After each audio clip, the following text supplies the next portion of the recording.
Welcome back to Shankar Narayana YouTube channel. First time మన ఛానల్ని visit చేసినట్టయితే సబ్స్క్రైబ్ చేయండి, ఒక లైక్ చేయండి, అలాగే ఎవరికైనా మీ ఫ్రెండ్స్కి షేర్ చేయండి.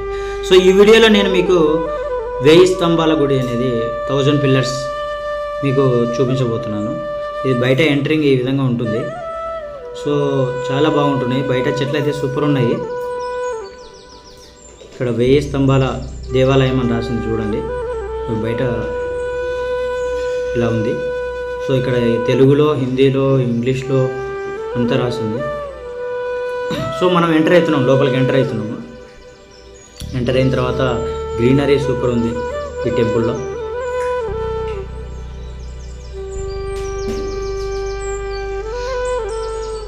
సో నేను ఫస్ట్ మీకు ఈ టెంపుల్లో ఉన్న గ్రీనరీ స్టార్టింగ్ మొత్తం మీకు చూపిస్తున్నాను.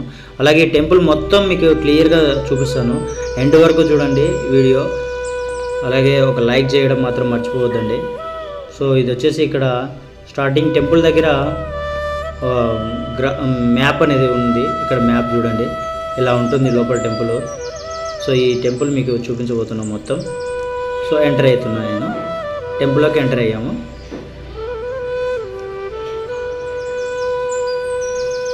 సో ఇక్కడ మనం టెంపుల్లో ఎంటర్ అయ్యాం. ఎంటర్ అయిన తర్వాత మనం బయట చూపించిన విధంగా టెంపుల్ అనేది ఇలా ఉంటుంది. సో ఇటు సైడ్ వచ్చేసి కోనేరు ఉంటుంది.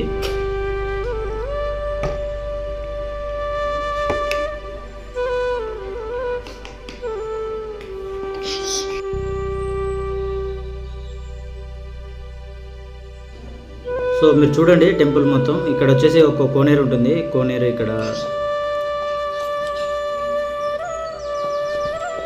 కోనేరు.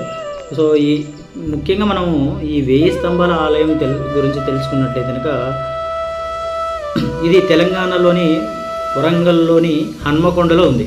తెలంగాణలో వరంగల్లోని హన్మకొండలో ఉంది. సో ఈ టెంపుల్.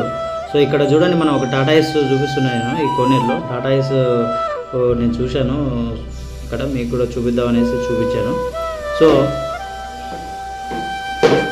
ఈ టెంపుల్ అనేది కాకతీయ రాజవంశ నిర్మాణ శైలికి అత్యుత్తమ ఉదాహరణలో ఒకటి మరియు దక్షిణ భారతదేశంలోని ఒక ప్రధాన వారసత్వ ప్రదేశంగా దీన్ని చెప్పుకుంటారు.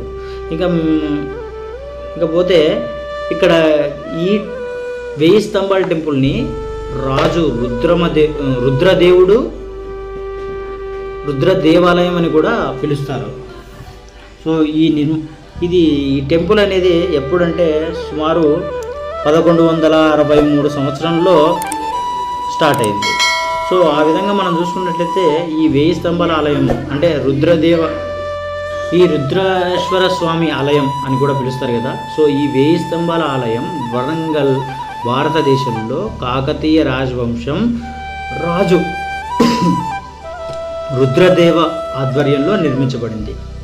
సో ఇప్పటికీ మనం 2025లో ఉన్నాము, ప్రస్తుతం ఇయర్. సో యాక్చువల్గా 1163లో ఇది నిర్మాణ సంవత్సరం. అంటే ప్రజెంట్ వచ్చేసి 862 ఇయర్స్ ఓల్డ్ అని ఈ టెంపుల్ చెప్పుకోవచ్చు. సో ఈ దేవాలయం మెయిన్ చూసుకున్నట్టయితే ఇక్కడ ఫస్ట్ ఎంటర్ అయితేనే ఈ నంది చూసారా, నంది చూడండి. ఈ నంది గురించి చెప్పుకున్నట్టయితే ఒక భారీ ఏకశిల నంది శిల్పం ప్రధాన మందిరాన్ని ఎదుర్కొంటుంది. ఒకే నల్ల బాస్టల్ రాయితో చెక్కబడింది ఈ నంది వచ్చేసి. సో ఇక్కడ నుంచి మనం వెళ్ళినట్లయితే ఇంకా లోపలికి, ఇక్కడ ఇది ఒక 1000 పిల్లర్స్లో ఇది ఒకటి టెంపుల్. సో ఈ నిర్మాణ విశేషాల గురించి మనం మాట్లాడుకున్నట్లయితే ఇంకా ఏ విధంగా అనేది స్తంభాలు ఉన్నాయి కదా. ఈ స్తంభాల గురించి మాట్లాడుకున్నట్లయితే ప్రతీకాత్మకంగా ఉన్నప్పటికీ 1000 స్తంభం అనే పేరు అసంఖ్యాక చక్కగా చెక్కబడిన స్తంభాలను సూచిస్తుంది. సో ప్రతి ఒక్కటి క్లిష్టమైన డిజైన్లతో ప్రత్యేకంగా చెక్కబడింది. సో ఈ స్తంభాలన్నీ. అలాగే ఇక్కడ వేదిక గురించి మనం మాట్లాడుకున్నట్లయితే నక్షత్ర ఆకారపు వేదికపై నిర్మించబడింది. ఇది కాకతీయ వాస్తుశిల్పం యొక్క ముఖ్య లక్షణం. సో ఇక్కడ మీరు చూసినట్లయితే కనుక ఇక్కడ నుంచి మెయిన్ టెంపుల్ ఉంది కదా. ఈ 1000 స్తంభాల గుడి ఆపోజిట్లో ఇంకొకటి బయట మనం ఇందాక చూసుకున్నట్లయితే కనుక మీకు చూపించినట్లుగా ఇంకొక టెంపుల్ ఇక్కడ నంది నుంచి మెయిన్ దాంట్లోకి వెళ్ళిపోతున్నట్లు ఉన్నాం. సో ఇక్కడ ఇది నంది నంది ముందు. సో ఇక్కడ చూసినట్లయితే ఇది టెంపుల్ చూడండి, మీరు చూడడానికి చాలా అంటే చాలా బాగుంటుంది. ఈ ఆలయం కాకతీయ నిర్మాణ నైపుణ్యము మరియు మతపరమైన భక్తికి ఉన్నత స్థానాన్ని ఇస్తుంది.